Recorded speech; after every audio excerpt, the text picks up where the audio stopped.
What if the single greatest advantage in your career wasn't about working more, but going deeper? Welcome back to Grow Leap Academy. In part one, we uncovered why deep work matters, why it's rare, why it's powerful, and how it just might be your greatest edge in today's distracted world. But today, we shift gears. This episode is all about how to actually make deep work happen, even if you've got a packed schedule, constant notifications, and a brain trained for distraction. We're diving into actionable strategies, daily habits, and real-life examples from high achievers who've mastered the art of focused, meaningful work. From building your own focus fortress, to quitting social media with intention, to scheduling every minute of your day, this is your blueprint for cultivating deep work in the real world. Let's get focused. Let's dive in.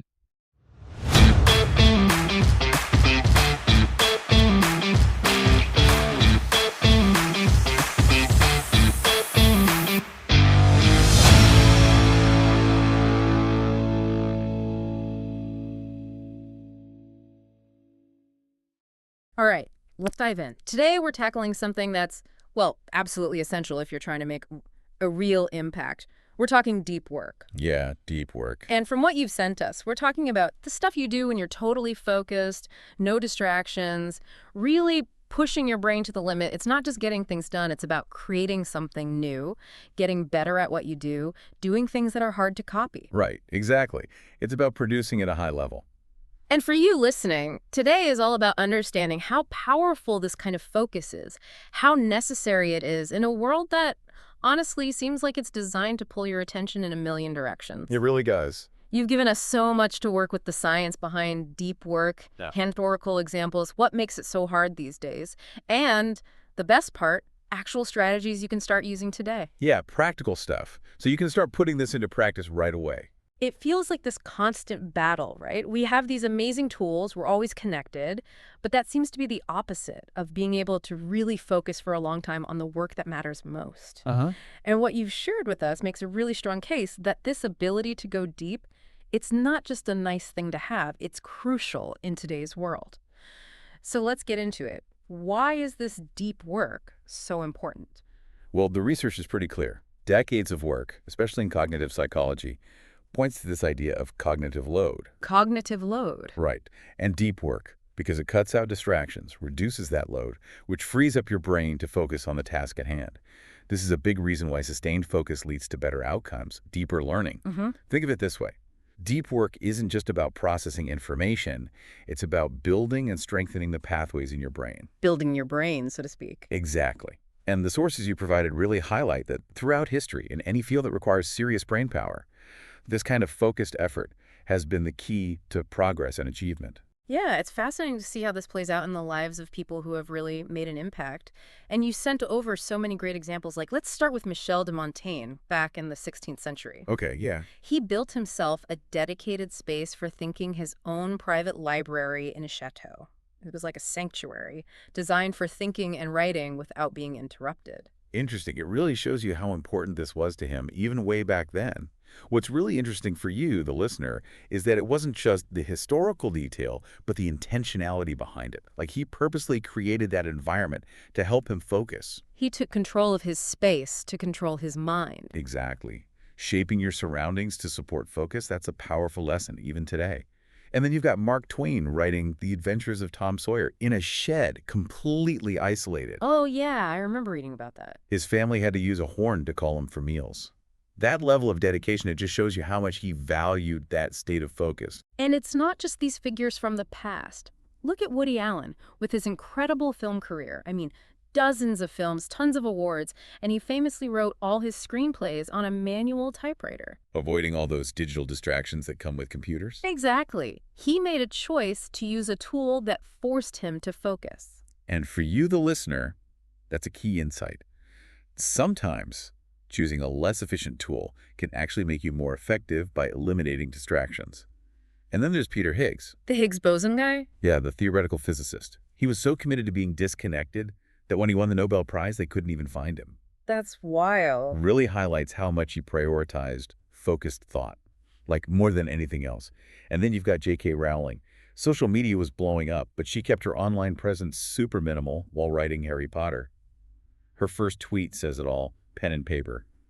That was her priority. Choosing her tools. Exactly. What's fascinating when you look at all these examples is that while the methods are different, the commitment to focused work is constant. That's the big takeaway for you protect your concentration. And another example of this is Bill Gates and his Think Weeks.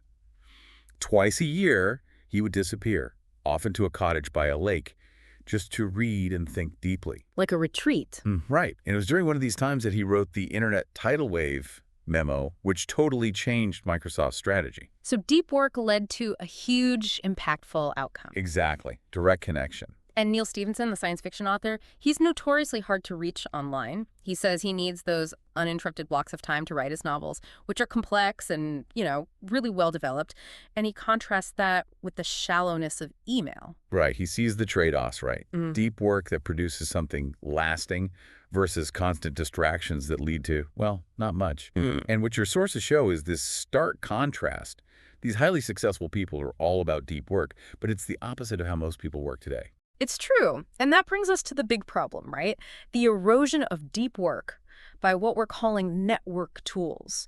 Email, social media, all these websites that are designed to keep you hooked. Yeah, it's constant. And because these tools are always there on our phones, our computers, they've chopped up our attention into these tiny pieces. That McKinsey study from 2012, it's pretty shocking. Yeah. The average knowledge worker spends over 60% of their week on communication and internet searching, and almost a third of that is just email. Think about that. Right. Where does your time go? That's a good question for the listener to consider. It's a lot of time, and so much of it feels like we're just reacting, doing shallow tasks that don't really matter in the long run. Right. It's like we've become information routers, not deep thinkers. And the sources point out that this makes it really hard to do the big, complex things like coming up with a strategy or writing a grant proposal. Definitely. And what's even worse is that it might not just be temporary. This constant shallowness might actually be making it harder to focus in the long term. Nicholas Carr, in his book The Shallows, talks about how the internet was changing his ability to concentrate, to read deeply. A lot of people feel the same way. I can relate to that. It's a common experience. And it's not just Carr. You send us all these books, Hamlet's Blackberry, The Tyranny of Email, The Distraction Addiction. They're all warning us that these tools are pulling us away from deep work and maybe even making it harder to focus. Yeah, it's a serious issue. So why does all this matter so much in today's world? Why should we care about deep work? The story of Jason Ben, the financial consultant, really brings it home. He realized most of his work could be done by a simple Excel macro. A program, essentially. Yeah, and it was a wake-up call for her. Skills that are easy to automate, they're losing value. Right? If a computer can do your job isn't as valuable. So Ben decided to learn computer programming, something harder to automate. He adapted. And that's what the listener needs to understand. Adapting to the changing nature of work is crucial. And the sources contrast Ben with someone completely different, an MIT Genius Grant winner. This person spent hours thinking deeply, published a ton of research, and was super hard to get a hold of. It shows the value of work that's truly deep, hard to copy. It's a clear example of where the real value lies. Like a master craftsman, someone with skills and focus creating something unique. Exactly. And you even shared your own experience, working a shorter schedule but really prioritizing deep work and cutting out the shallow stuff. It shows that this approach really works. What's really powerful about that is the principle behind it. Limiting your time forces you to be more selective about where you put your energy, and you naturally gravitate towards the deep work. And then your sources bring up this idea of building a personal mailing tower, like Carl Jung's retreat. Oh, yeah. It's about making space in your life for concentration. Maybe not a literal tower, but the same idea. Okay, so how do we do that? How do we build these towers in our own lives? The first rule you shared is work deeply. And you mentioned this fascinating idea of the eudaimonia machine. It's a building designed specifically for deep work. Yeah, it's a concept. It has different zones, like a huge library in these secluded chambers for focusing. It's a really powerful image. It shows the importance of having dedicated spaces for deep work, both physical and mental. Yeah. You also included a study by Hoffman and Baumeister that found that it's really hard to resist desires. Like the internet and TV, they're so tempting, and it's tough to resist those even when we know we should focus on something else. Yeah, we know we should, but we don't always do it. Right. So just wanting to work deeply isn't enough. We need a plan, a philosophy for making it happen. You can't just schedule it randomly because we only have so much willpower. It has to be built in. Exactly. And your sources lay out 4 different approaches to doing this, which is really helpful. The first one is the monastic philosophy. Basically, eliminate all shallow work and distractions. Sounds intense. It is. Like, Donald Knuth only used postal mail for communication, and Neil Stephenson is famously hard to reach. This works best for people who work independently, who don't need to be connected all the time. So not for everyone. Right. It depends on the listener and what they do. Then there's the bimodal philosophy, where you switch back and forth between intense, deep work and normal, more connected activity. Carl Jung, when he wasn't at his bowling and tower, he had a busy life in Zurich. Switching gears. Exactly. This is probably more realistic for most knowledge workers today, who need to collaborate and be connected sometimes. Makes sense. The third philosophy is the rhythmic philosophy. This is all about making deep work a regular habit. Jerry Seinfeld used the don't break the chain method, marking off days he wrote. Christopher Hitchens had a strict writing schedule. So consistency is key. Absolutely. Building that habit. And lastly, there's the grand gesture philosophy. This is about making a big change to your environment to support deep work. Like, J.K. Rowling went to a fancy hotel to finish the Deathly Hallows because she couldn't focus at home. Oh. The change in scenery, plus the money she spent, helped her focus. Bill Gates's Think Weeks also fit this category. So these are all different approaches, but they all aim to structure your life around deep work.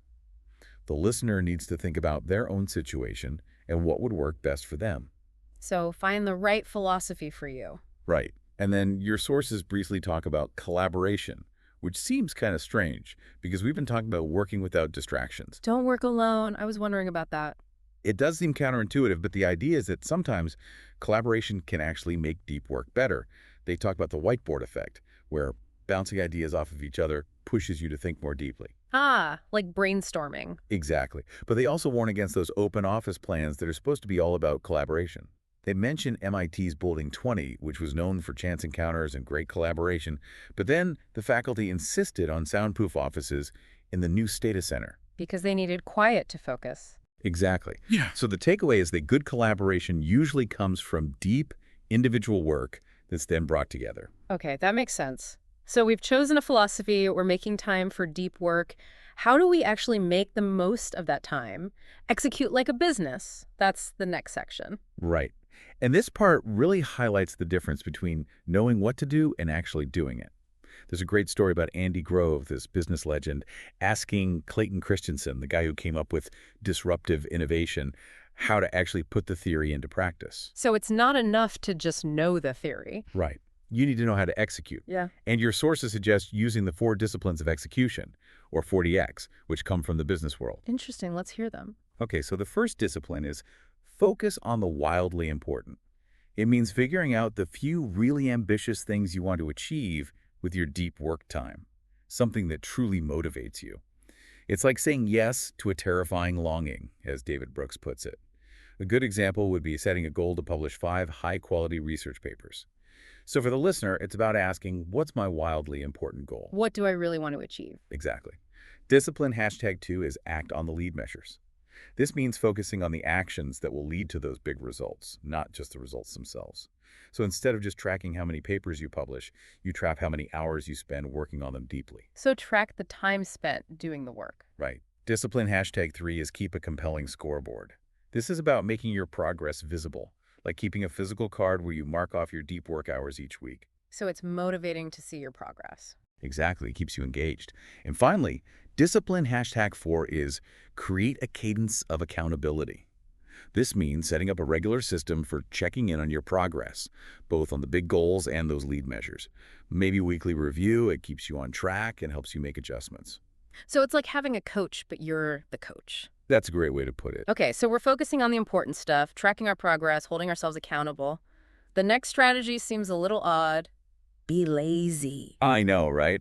But the idea here is that taking time off, completely disconnecting from work, is actually crucial for deep work. It's about being a lazy, ambitious person, as Tim Kreider says. Ambitious but lazy. Yeah, it sounds strange, but it's about knowing when to rest, They talk about the shutdown ritual, where you stop thinking about work completely at the end of the day. No more checking email in the evening, no more replaying conversations in your head, just total mental disengagement. Completely shutting down. Yes. And the benefits are huge. First, it lets your unconscious mind keep working on problems in the background. You might even have breakthroughs when you're not actively thinking about it. And second, it helps you recharge so you could do more deep work the next day. It's a mental reset. Exactly. There's a study in psychological science that found that even short walks in nature can improve concentration. And there's research by Erickson that suggests we can only do a few hours of deep work each day, even experts. So rest is essential. They give some specific tips for the shutdown ritual. Review unfinished tasks, make plans for finishing them, write them down, and even use a phrase like shut down complete to signal to your brain that work is done. Interesting. So it's like a routine to switch off the work brain. Exactly. Work hard, then switch off completely. Makes sense. Okay, on to rule #2. Embrace boredom. This feels almost revolutionary in our world of constant stimulation. It really does. The sources talk about Adam Marlin studying the Talmud. It's incredibly mentally demanding, and it shows the kind of discipline that's at the heart of deep focus. The point is, to get better at concentrating, you have to train your brain to not need constant stimulation. Weaning off the distractions. Right. And Clifford Naz did research on the negative effects of constant multitasking online. He found that it makes people more distractible, even when they want to focus. He even called them mental wrecks. Mental wrecks. That's scary. Yeah, it shows the cost of constant distractions. If you always reach for your phone when you're bored, you're training your brain to be shallow. Rewiring the brain for distraction. Exactly. So instead of trying to avoid distractions all the time, they suggest a different approach. Don't take breaks from distraction. Take breaks from focus. The idea is to schedule breaks for those shallow activities, but do it in a controlled way. It's like having set times for watching TV instead of snacking on it all day long. Planned indulgence, not constant grazing. Right. And they contrast this with the internet Sabbath idea, where you unplug for a while. They say it's good, but it's not enough to rewire your brain. You need to actively train your concentration like a muscle. They use Theodore Roosevelt as an example. He was a focused reader and a keen observer of nature. So find ways to practice focusing in everyday life. Exactly. And another strategy under Embrace Boredom is to meditate productively. This isn't about meditation in the traditional sense, but about focusing on a specific work problem while you're doing something physical like walking or jogging. Like a mental workout. Yeah. It can be really helpful for planning projects, working through tough problems, coming up with strategies. It builds your focus muscles. It does take practice, though. They say to be aware of when your mind wanders and gently bring it back, and to keep pushing your thinking forward, not just rehashing what you already know. Okay, so focus on the problem, not the distractions. Right. And then there's memorize a deck of cards. What? How does that help? Well, there's this guy, Daniel Kilof, who went from having ADHD and a bad memory to becoming a memory champion. And research suggests that these memory athletes, they're not necessarily born with better memories. They're just really good at focusing. So memory training is actually concentration training. Interesting. So it's not about memorizing the cards, it's about building the focus to do it. Exactly. Your sources talk about Ron White's technique, where you visualize the cards as people, actions, objects, and put them in familiar locations like a memory palace. The point is, it forces you to pay attention, and that strengthens your concentration. They also say that any activity that requires sustained mental effort, like studying a complex text or learning music by ear, can have the same effect. Okay, so find something mentally challenging and stick with it. Exactly. Yeah. Moving on to rule #3, quit social media. Ooh, this is a tough one. I know, right? But there's this experiment by Barton Thurston where he took a break from the internet. And it really shows how these platforms can fragment our attention. So it's worth asking, how much is social media really helping you achieve your goals? That's a good question. They also point out that most of us can't just quit the internet cold turkey. It's too integrated into our lives. Right. But what we often do is justify our social media use with the any benefit mindset. Like if we can think of even one small benefit, we feel like it's okay. I do that all the time. We all do. But the problem is it ignores how addictive these platforms can be and how much time and attention they suck up, which takes away from deep work. They compare it to a blacksmith or a farmer who choose their tools carefully. We should do the same with our digital tools. Be more selective. Right. And so they present a strategy called apply the law of the vital few to your internet habits. You start by figuring out your main goals, then the activities that will help you reach those goals, and then you assess each social media platform you use. Is it a big help, a big hindrance, or kind of neutral? Like an audit of your social media. Exactly. And you only keep the ones that are truly helpful. They give examples like Michael Lewis maybe rethinking Twitter, or someone realizing Facebook isn't actually that great for keeping up with friends. It's about being intentional. Not just using something because it's there. Right.